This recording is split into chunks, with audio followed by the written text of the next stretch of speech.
है जोर कितना बाजुए कातिल में है, वक्त आने दे बताएंगे तुझे ये आसमां, अब से क्या बताए क्या हमारे दिल में है। भगत सिंह की इन्हीं पंक्तियों को दोहराते हुए मैं विश्वजीत संजय शिंदे आप सबको तहे दिल से नमस्कार करता हूँ। 2020 वाकई बहुत ही आशा उम्मीदों के साथ शुरू हुआ ये साल वाकई बहुत ही चुनौतियों से भरा साबित हुआ। कोविड-19 की चुनौती ने तो पूरे विश्व को हिलाकर ही रख दिया, या फिर हम ये कह सकते हैं कि पूरे विश्व को शांत ही कर दिया। पर इस साल से हमने बहुत कुछ सीखा भी है। एक और जहां सब लोग कोरोना से बचने के लिए अपने घरों में बंद थे, तभी दूसरी ओर भूखमरी से बचने के लिए बहुत से लोग हजारों मील पैदल चल रहे थे। इसीलिए आज जब हमारा देश इस सब चुनौतियों का सामना करते हुए फिर से खड़ा रह रहा है, तभी हमारे देश के युवाओं के कंधे पर एक नई जिम्मेदारी है हमारे देश को खड़ा करने की, जिम्मेदारी है हमारे देश को और भी मजबूत करने की।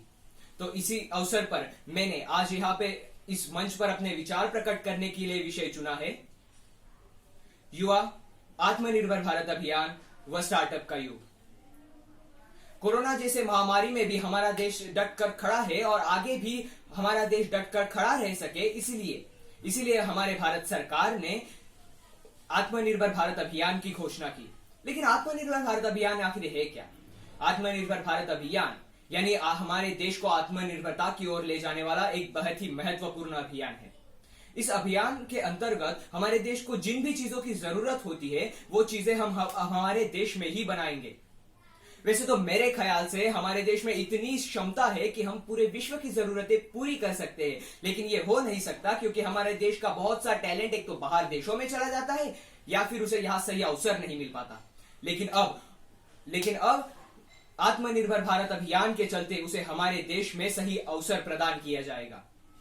इसीलिए आत्मनिर्भर भारत अभियान मूलतः 5 तत्वों पर आधारित है: डिमांड, डेमोग्राफी, सिस्टम, इंफ्रास्ट्रक्चर और इकोनॉमी। लेकिन इनमें सबसे महत्वपूर्ण सहायता आत्मनिर्भर भारत अभियान को मिलेगी वो है स्टार्टअप की। लेकिन स्टार्टअप होते क्या है?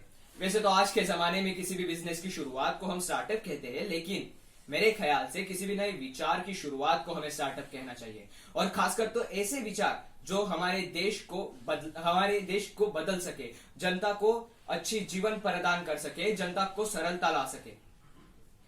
आजकल हम देखते हैं कि हमारे चारों ओर ये स्टार्टअप का युग है, लेकिन फिर भी भारत के बहुत से युवा स्टार्टअप करने से डरते हैं। ऐसा इसलिए क्योंकि स्टार्टअप का रास्ता बहुत ही कठिन है। मैं उनसे बस इतना ही कहना चाहूंगा कि आत्मनिर्भर भारत अभियान के चलते स्टार्टअप का रास्ता तो आसान हो ही गया है, लेकिन वो ये भी याद रखे कि जब छत्रपति शिवाजी महाराज ने स्वराज की शपथ ली थी तब वो भी तो एक प्रकार स्टार्टअप ही था ना। लेकिन फिर भी वो डट कर खड़े रहे, सारी चुनौतियों का उन्होंने सामना किया और आज उन्होंने स्वराज निर्माण किया जिसने लाखों लोगों के जीवन को परिवर्तित कर दिया, लाखों लोगों को अच्छा जीवन प्रदान किया। और ऐसे हजारों उदाहरण हैं हमारे देश में जिन्हें हमें देखना चाहिए। आज अमेजोन, फ्लिपकार्ट, फेसबुक, जोमेटो, उबर, इन सब को अगर हम देखें तो इन सब ने हमारा जीवन बदल दिया है, और इनमें से बहुत से स्टार्टअप तो हमारे देश के हैं, भारत के। इसीलिए मुझे पूरा विश्वास है कि भारत का ये युवा, आत्मनिर्भर भारत अभियान और स्टार्टअप का ये युग मिलकर हमारे देश को एक विकास की ओर ले जाएंगे, हमारे देश को बहुत ही आगे ले जाएंगे। आखिर में मैं युवाओं की तरफ से देश को बस इतना कहना चाहूंगा कि हम नौजवान है, समा बदल ही देंगे, ये जो आसमां है उसे कदमों में उतार ही देंगे, ये जो आसमां है उसे कदमों में उतार ही देंगे। धन्यवाद।